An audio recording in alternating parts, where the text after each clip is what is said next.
We've moved downstream here to where the Duch and the Ken meet, just below Kendoon, to talk a bit about the construction of the hydro scheme and its workforce, but also a bit about phase 2 of the construction, the building of the Kendoon, Carsfad and Earlstoun dams and their stations.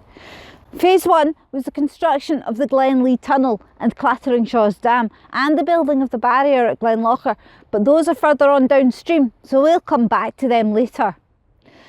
The construction of the Galloway Hydro Scheme brought thousands of men to work in and around the Glen Kens, and 4 camps were established for them to stay at: Glenlee, Craigenbay, Craigshinnie and Clattering-Shaws. Although it had been established in the bill creating the scheme that work would be primarily drawn from the local workforce, in practice this seems to have not been the case. Now, it's worth considering the fact that between the bill gaining royal assent in May 1929 and work beginning in May 1932, the Wall Street crash had laid waste to world finances. Between 1930 and 1931, UK unemployment rose from 2 million to 3 million, while exports were halved. Glasgow was hard hit by the collapse of British exports, with as many as 30% of the city's workforce unemployed. Many were sent by the unemployment offices in the city to find work in the hydro scheme when it began, and by 1934 there were 2,000 men working on it. The choice was made to require the workforce to stay in the camps. Boarding them cost 22 shillings and sixpence a week, which was deducted from wages. This meant that even local men had to live there rather than travelling from home each day. Between the uproar caused by the fact that so many workers were coming from outside the region and the fact that workers on this scheme had to live in the camps, there was a great deal of upset, particularly in the old granite town of Dalby. Buses were eventually laid on for the men to travel from there to the various sites here in the Glen Kens. Now, there's a personal account of a local man, John Hunter, who worked mostly on the building of Clattering-Shaws, published in Dalry Reminiscences, describing the tough working conditions those men faced. In it, he explains there was a high turnover among the navvies or manual labourers on site. Many of those men sent down from Glasgow actually arrived on foot, but they were set to work immediately without time to recover or even to eat. So they were often fired for small oversights within days of arriving because of their exhaustion. The shifts they had to work were 12 hours long. The work was hard and the workers were expected to work hard at it. Then, when work stopped, wages also stopped, which made winter especially difficult. Nothing could be done in the snow. But an effort was made to ensure that there were leisure facilities and other amenities for the men who came to the camps. Locals donated books and magazines for libraries in the camps, and weekly entertainment with locals and the workers themselves were set up, organised by Reverend Thomas Hitman, the camp's chaplain. He also held Sunday services in the camps and ran a first aid station at Glenlee. To begin with, the minister cycled between the camps, but soon a motorbike was purchased for him as the distance he was covering was really quite extensive.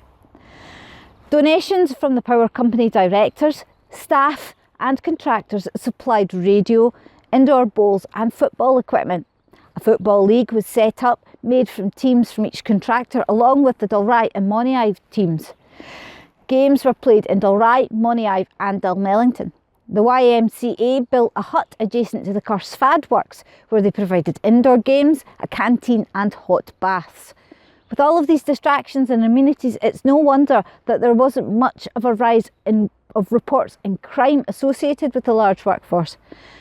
Even so, in anticipation of trouble, local police had availed themselves of a clause in the bill allowing them to appoint special constables. 2 were appointed and their wages were actually paid for by the power company. All in all, 11 dams were built in the scheme and 5 power stations. There had been a clause in the bill that stated all reasonable regard had to be given to the preservation of the local scenery. So this meant that the design and location of each part of the scheme had to take that into account. Attention was also paid to camouflage, particularly for the substations around which trees and shrubs were planted.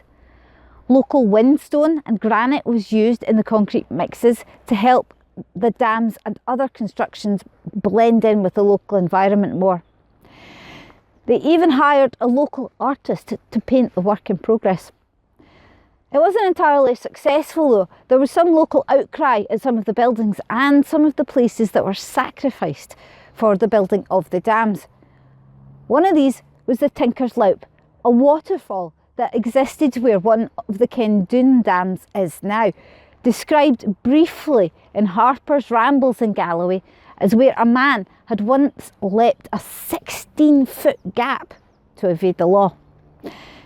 Kendoon, Carsfad and Earlstoun each have a reservoir loch of the same name. At Kendoon, the loch was made first by damming the water of Duch at the north end of the loch, where there is now a fish farm, and by damming the water of Ken at the south end of the loch, where it straddles the boundary between Carsfad and Dalry parishes. A canal takes some of the water of Ken off to join the Blackwater, where a third dam was constructed. There is a pipeline which runs from the loch to Kendoon Surge Tower, providing pumped storage for Kendoon Power Station. The English Electric Company supplied the turbines for all the stations, as well as all the control equipment, cabling, switch gears and alternators. They were the only UK company prepared to manufacture the water turbines and electrical generators. Parts of the scheme were of a design that had never been done before in the UK. The transportation of these huge parts to such remote places was quite a logistical problem, and one that had a bearing on the design of the equipment itself. Rail companies and road hauliers were consulted about the limitations of what could be carried. The railway company later came to undertake full responsibility for transportation of the parts by road as well as rail. They even provided the cranes that were used for loading and offloading. This simplified the logistics of transporting these massive parts considerably. Kendoon Power Station is in many ways identical to Tungland, although it only has 2 turbines compared to Tungland's 3. They each generate slightly more than Tungland's. Most of the design differences are because none of the stations on the scheme operates under exactly the same conditions. Each station has a single floor in the turbine rooms, allowing access for the cranes to all the equipment. The windows in all of the stations are virtually floor to ceiling, so the turbine rooms are always well lit during the day. Carsfad and Earlstoun stations are practically identical in design, except for the skirtless runners on the turbine at Earlstoun, because it was found to be more efficient and give a greater output during the testing process.